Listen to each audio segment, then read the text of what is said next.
Hi, morning. Welcome, everybody. This morning we are talking about sinking or swimming. So I think this must be a topic that Trevor came up with, being the swimmer in the group.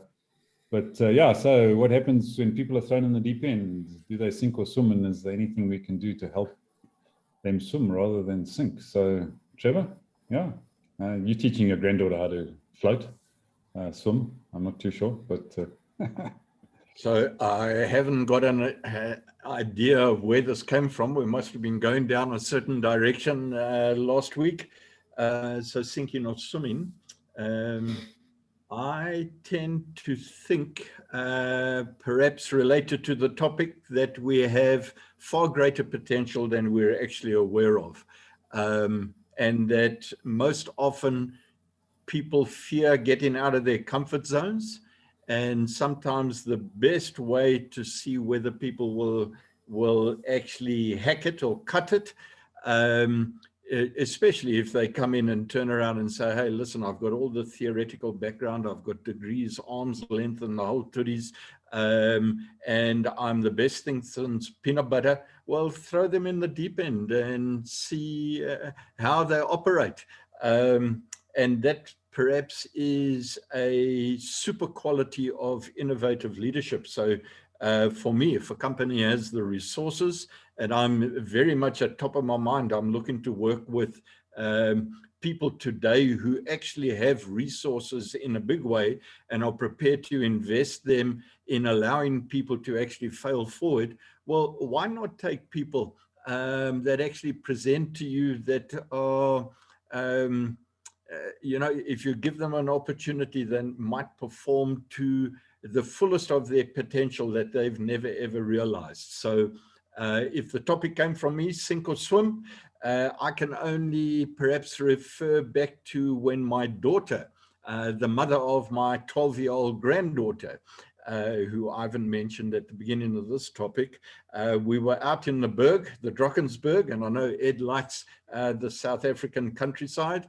And we had gone out probably for about 2.5 hours. This little one, she was about 5 years old at the time, but headstrong. For some reason, my daughters came out absolutely headstrong, would never ever listen to me. I don't know where they got this from. I'm the most compliant guy ever. So we took this little one with us on a long hike. Went up a chain ladder, really dangerous chain ladder, and perhaps hiked for another 5 kilometers, went down another chain ladder and came to a drop, a gorge. And that drop was probably about 10 foot. It wasn't a big drop, but for the adults, we could quite simply just jump into this freshwater pool. But this little 5-year-old absolutely refused. She said, there's no way she is jumping off that. Her older sister was willing to jump off, but this 5-year-old said, no way. She was going to go back up that chain ladder, hike back another half an hour, go down the dangerous chain ladder. And while she was having this argument with us, 20 minutes later, I just pushed her in anyway. So she's never forgiven me for it and presented me with a 12-year-old granddaughter that I now look after full time and take her for swimming lessons. So she's paid me back. But sink or swim, very quickly, it overcame a particular problem, all the arguments, debates, and all that sort of thing. A quick little nudge, put a person in the pool, completely change their frame of reference and gets them out of the comfort zone and makes things happen. So, Ed, I hope you can work with that and educate a few people from that little insight. All right. Okay, thanks, Trevor. All right, so it's seeing that Trevor's pushed you into the deep end, so we better get it across to you. Yeah, I think I'll sort of borrow from Laura earlier on. And it's all about context, isn't it?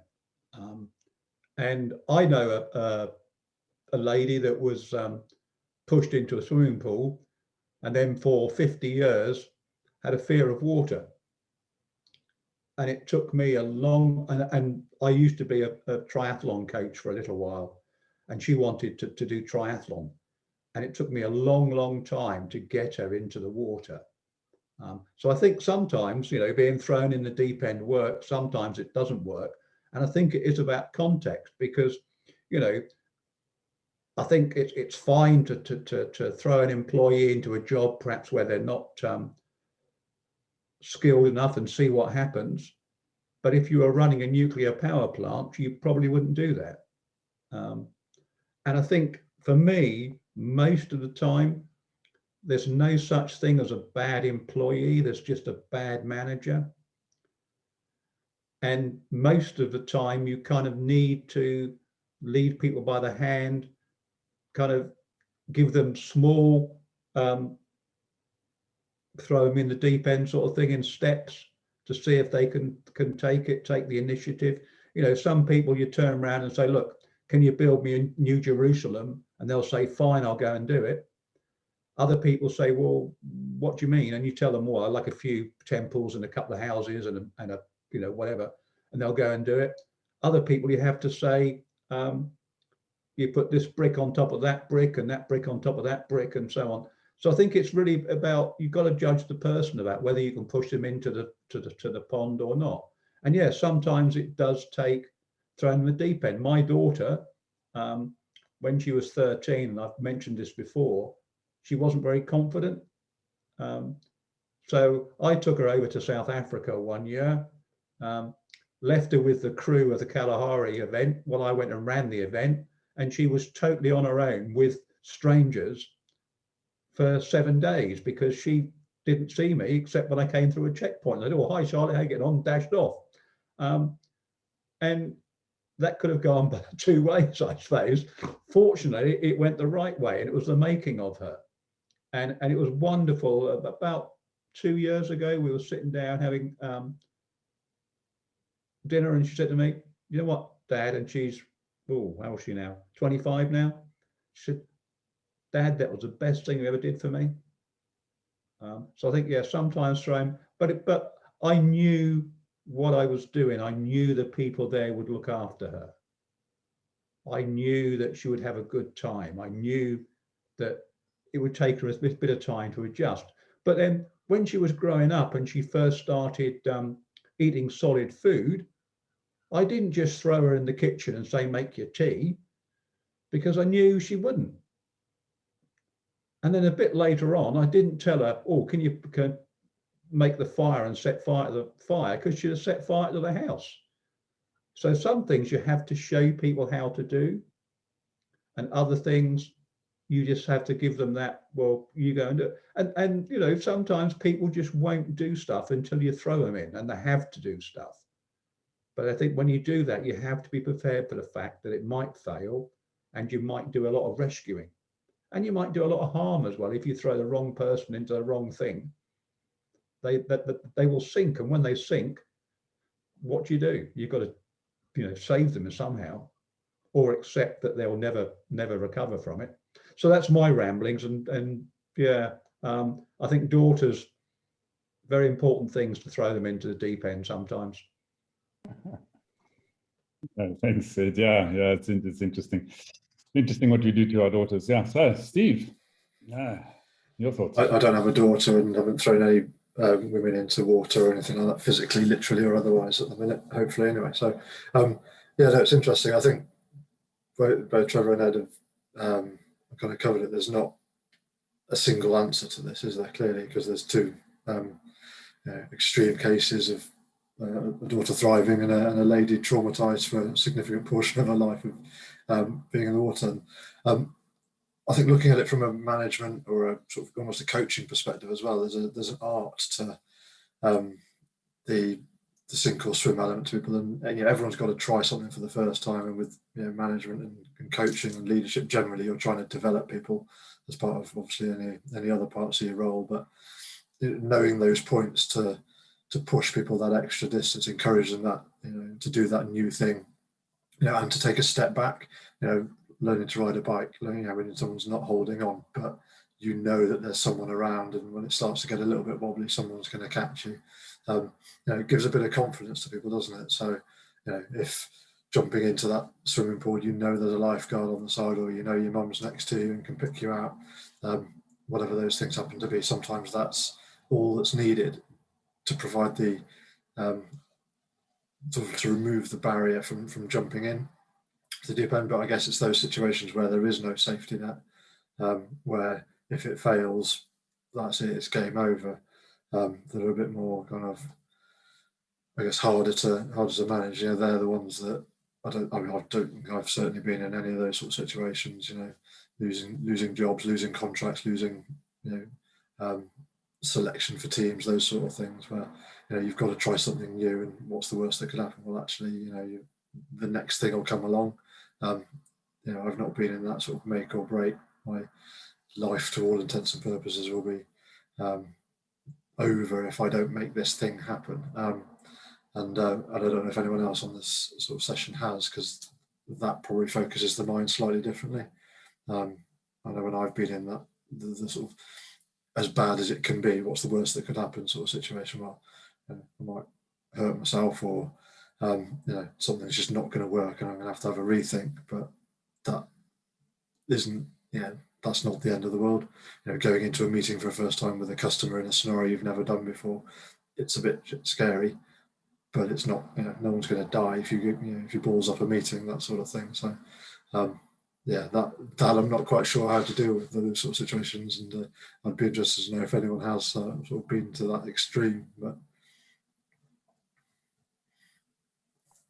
yeah, thanks, Steve. Yeah, look, it is interesting, you know, and I was sort of going around in my thoughts as Trevor and Ed were rambling as well. So, and I think, you know, for me, I think the most times that I've ever done that, I've done it to myself. You know, so my first business that I started was definitely jumping into the deep, dark, cold waters of something I'd never done before in my entire life. So, you know, I went from being a techie to being a salesman, and sort of overnight, and you know, just found that I sunk pretty rapidly. I didn't float very well in those days. So my first ventures into entrepreneurial business were definitely being tossing myself into the deep end. And look, I learned a lot about myself in the process, and learned a lot of good things. But yeah, it was a tough couple of years. Working out what I should be doing and how I should be doing it, and then I decided to change direction and tossed myself off the deep end again, and put myself into a systems development environment with a product that I'd never worked with before, and suddenly found myself developing integrated ERP business software for customers with very little knowledge about either the environment or or business, really, at the end of the day, and found that by asking the right questions of the right people, I learned very fast, and I think that's where, you know, the sort of helping hand element of this comes into. You know, I think often you can put yourself in a situation where you're really struggling, and if you then batten down the hatches and isolate yourself, it becomes an impossible task to actually recover from. But if you're actually prepared to stand up and say, look, I don't know, I don't understand, can you help? And you know, I found not one person in my 30 plus years of doing this that said no. Everybody said, sure, yeah, I can. No, let me explain, you know, and I mean, I started off with really simple things. You know, 35 years ago, I didn't know the difference between a debtor and a creditor. You know, I didn't know what a general ledger was, and yet I was developing integrated software. You know, and you know, I sat with the FDs of companies, and I said, and he would say to me, "Have you done the T account?" I also, what's a T account? You know, explain it to me. You know, what's a debtor? What's a creditor? What's a liability? What's an asset? You know. And they talked me through it, and that's the way I learned. And as I say, you know, 30 years later, I'm still doing it. So I must have got it right somewhere along the way. So yeah, I think it's often your attitude to that situation that you put yourself in, or you put in. And I suppose it comes back to what Trevor was. Yeah, I know Trevor likes his T accounts. Yeah. So yeah, that's it is context, but I think very much it's mindset and its perspective, its attitude. It's how you look at the situation you find yourself in. You know, Steve, you asked about dire situations. Yeah, well, Trevor and I have found ourselves in one or two of those over the years as well. You know, I think it was a little over 11 years ago. We found ourselves staring down the barrel of a gun in his study. So you know, there was some life changing decisions that needed to be made on the spur of the moment there. And well, as you can see, we're still here, so hopefully we made the right ones in that situation. But yeah, it could have very easily gone in a very, very different direction. So yeah, that is, it's I don't know. Yeah, Trevor. I wanted to pick Steve up. He actually turned around and really said, listen, he's never really got into a sort of sink or swim situation, if I interpreted him correctly. And the thought that crossed my mind, Steve, just to push your buttons, because I don't know who you are, and I don't know whether I can push you over the cliff like I did my daughter. You'll probably give me a smack back. And that is, when you turn around and say, well, I didn't really sink, I ask myself, well, have you pushed yourself as far as you can possibly go out of your comfort zone, or have you always operated very close to your comfort zone? Have you considered that? Because I don't know you, I don't know your history, I don't know what you've done, and I just throw that out as something that came across my mind as you were talking. No, it's a fair point, and I've asked myself that a few times as well. And I think in a few situations I haven't pushed myself. I think the closest I'm in recent time have come to it is, you know, getting made redundant last year and thinking, right, what options have I got? You know, and starting a business or a couple of businesses is, you know, that's the direction I've taken. And you know, where I kind of felt that I haven't been in that sort of dire situation is that, you know, I've still got a few quid from the redundancy payout. You know, I've got a bit of a safety net, and I've got those sort of things in place. It's not a case of, you know, if in 6 months' time, if this isn't working, my house is going to get taken off me, and you know, the wife's going to leave me, and all those sort of things. It's not to that level of extreme. It might get there, don't get me wrong, but you know, I've done other things. You know, years ago, went out to France for a year, just literally filled a rucksack up, moved, went out there, and nowhere to stay, didn't know where I was going. You know, and that, you know, was a scary time, you know, moving to a part of the world where I spoke a bit of the language, but such a strong dialect that it's, you know, you walk into a hotel to try and book a room and you can't understand a word that someone's saying to you, when the first thing you learn in, you know, your French language is, can I have a room, please? And you think, hang on a minute, this ain't the place I thought I was coming to. So I've done some things like that, but again, you know, the worst case scenario for me, that was finding someone who speaks a bit of English and can help me out. It never felt like a life and death sort of situation. Did you put your hand up there? Yeah, Ed, go for it. Yeah, I was just waiting for you to finish, Steve, and then I'll come in. So if you've got any more to say, just say it, and then I'll come in after. I know, you carry on. Yeah, I was thinking about this sink and swim thing, and what you said about life challenging situations. And I don't think you really come across those in business, because you can normally always recover, can't you? And look at the guys that have failed and failed and failed, and where are they now? There is successes. But I was thinking about when I was doing my little walk in Scotland, I came across a river where the decision was whether I crossed it or not. And it was in flood, and I made the decision that if I did cross it, I would probably die, because I'd either get swept away and not get my rucksack off and drown, or I'd get my rucksack off, get out of the river, and then die of hypothermia, because I was in the middle of nowhere. But what prepared me to make that correct decision was having had lots of smaller sink or swim moments. And I think perhaps nowadays we try to insulate people too much from problems, disasters, whatever, and they don't develop that knowledge of risk and the fact that actually risk-taking has its advantages. So I think we need to actually throw our kids into the deep end sometimes. We need to just say, and I believe Richard Branson's parents drove him into the middle of nowhere, left him there and said, find your way home, which is quite good. But I don't think I'd do it in Camborne because you wouldn't get home in one piece. Yeah, so I think that's good. And a friend of mine, she's divorced. Her husband's an IT guy, and it's no reflection on IT guys, but he just cocoons the child.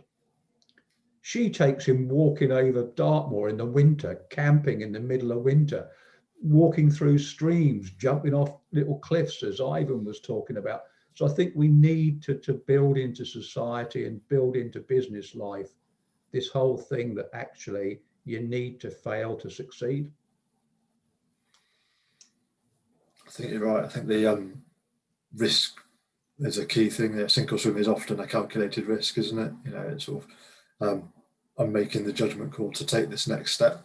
And, you know, like in your experience with your walking and outdoors kind of exposure, you know, you'll have had, the grades of severity of risk you've taken, you've built up to the point where you've got the skills, you've got the confidence to take that next step. And those steps, may exponentially get larger and larger each time, to the point where, to the untrained eye, it's a massive, massive kind of leap.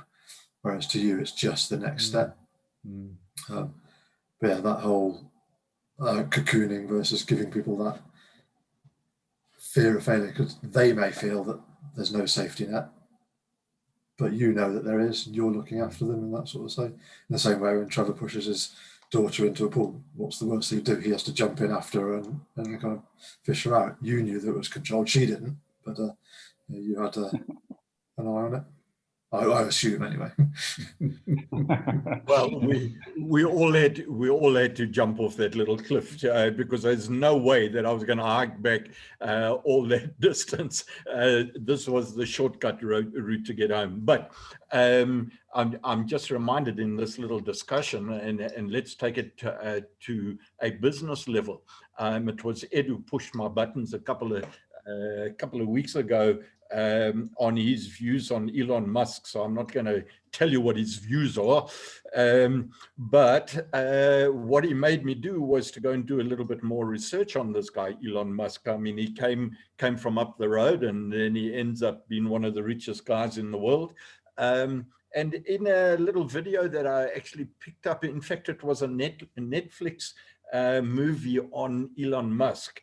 And it actually talked of him getting to the point where he was down to his last $100 million. So there, Steve, I mean, how's that for battling?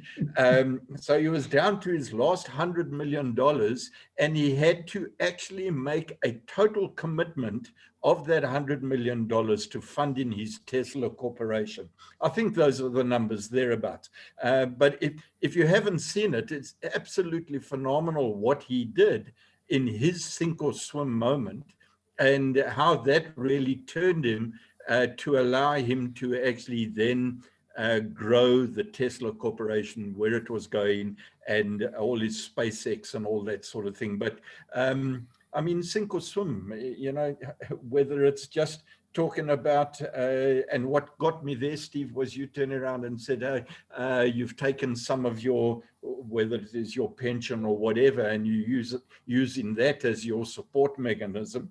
How's this guy throw his last $100 million on the line, and where he got to maybe about 6 to 10 years later as a result of his commitment? That's a sink or swim moment. And perhaps the sink or swim topic came through because of Ed. He's the type of guy that puts a pair of running shoes and says, okay, I'm going to run for 7 odd days.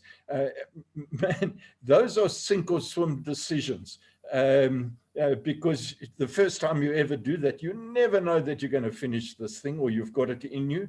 For him to do what he's doing is just absolutely phenomenal. So, okay, that's me. Enough on the topic. Yeah. I'm not going to tell you who else I threw into the pool. Yeah. Yes, yes. on that Elon Musk and sink or swim was really interesting. Yesterday I was on a call and there was it was a sustainable business pitching thing, and there was this company pitching about mapping the sea floor, and it made the point we kind of know more about space than we do about underneath the sea. And in some ways, it's far more complex, which kind of just interested me. I just wanted to throw that in there that, you know, we kind of tend to go up. We don't tend to go down into the ocean. And we kind of mapped more of Mars than we have of the seafloor, which is kind of amazing. And the other thing I just kind of wondered about on the Elon Musk thing, and this might be a bit cheeky, would he have done the same had he stayed in South Africa? Yeah, well, I suppose it all started, yeah, well, it didn't really actually. I suppose it started once he hit varsity in the States, wasn't it? When he started his Zip2, which was his first venture, which generated his first few hundred million in just a couple of years. But I think, as Trevor said, you know, I think there was more than one occasion in his relatively short career, because I mean, it's taken him less than 20 years to become one of the richest men in the world, and most of that has happened in the last 10. But in that process, he's committed everything that he's had in his next venture. And so he took what he made in his first venture, plowed it all into his second venture, took everything, plowed it all into his next venture. Yeah, there was a point where they spoke about they had 1 week's cash flow left, and no one was prepared to look at them and from an investing point of view, and he took everything that he had and he put it in. And for him, it was never a choice. It was simply a decision that needed to be taken, and he did it. So I think that's what commitment really is. And when we spoke about commitment on one of our other sessions. Yeah, Trevor. And if I can add two little bits of input into that. One being that yesterday I was looking at the Mars helicopter mission. Just as you're talking about, we haven't gone down deep into our seas, but what's happening in Mars. What amazes me there, Ed, is these people who put together this helicopter that has got reverse propellers to go into this limited atmosphere in Mars, and how they actually got it to work as the Wright brothers type moment on another planet. The first time ever that a helicopter has actually taken off there. I know it's a little bit off topic, but you just had me stimulated there. And because I'm in my 67th year, I've forgotten what the second point I was going to mention about Musk.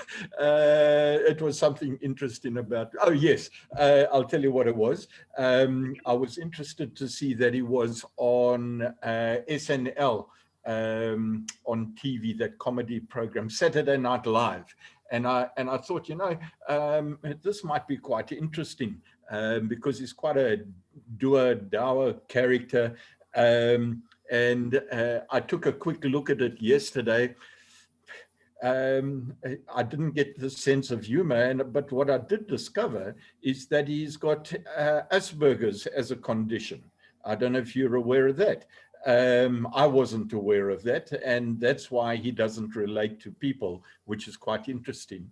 And then now we use the word context. It then started putting things into context for me as to how this guy has gone and how he's committed, and how he focuses on individual points to the point of perfection. Asperger's been related to autism. I didn't know these type of things, so I'm discovering these things. Ivan, you perhaps know more. What do you know about the condition of Asperger's?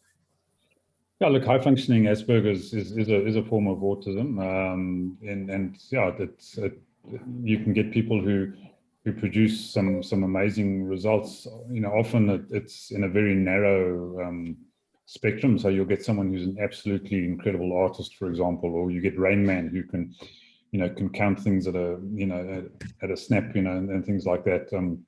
But then you get someone who's who's slightly more socially adept, and you say Musk is not, but I mean clearly he functions at a very high level in different ways. But that Asperger's is probably, you know, I mean they often call them savants, you know. So you get these people who just seem to have this incredible intelligence level as a result of this condition. So yeah, it's a very interesting condition, and there's some amazing videos and documentaries online about people who have that particular condition and how they have actually done amazing things. And I think, in fact, I saw probably a few years back now, Google, I think, was specifically looking to recruit people with that condition into their workforce for a number of reasons. The one is they can be incredibly focused, so you give them a task and they just get on with it. You don't really have to manage it. The second is they tend to be highly intelligent, so they find solutions that ordinary people wouldn't actually think about. So there was this big drive to actually to work with people who have Asperger's of one form or another. So yeah, very interesting. Steve, you were wanting to add something in there? All I was going to say is that I think that may answer the question I'd asked about whether Elon Musk would have done the same had he stayed in South Africa. Maybe it wouldn't be Tesla, but I suspect he's the sort of person that would have achieved something significant in whatever field happened to be there. And the opportunity when in the States created a trajectory that went one way. It may have been a different trajectory in South Africa, but it would have been equally significant, I think. Mm. Without getting too philosophical, obviously. I know we're getting near the end, but this might be a topic for later on. But it's interesting, isn't it, that, you know, we talk about the fact that Elon Musk made a couple of sort of sink or swim decisions, and they were successful, so he's celebrated. Are we missing the fact that there are probably, you know, a few million people that make those sink or swim decisions that aren't successful, and we don't celebrate it?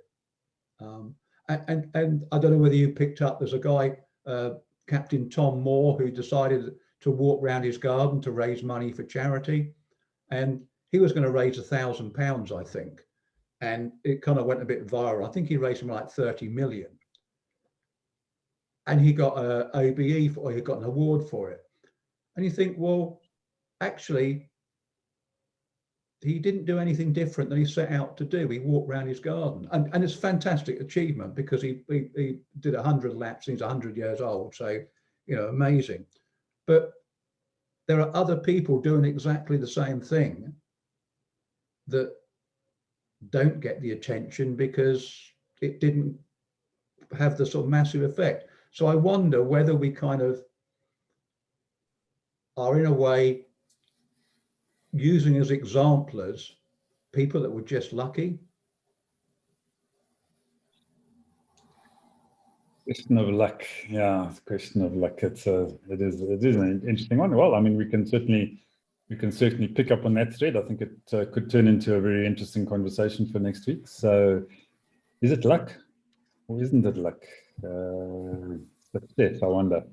Okay, good discussion, guys. Thanks very much. Go out there and get lucky, one way or another. That could mean different things to different people, but we'll certainly find out next week. So have a good day further, and we'll see you then. Cheers. Cheers all.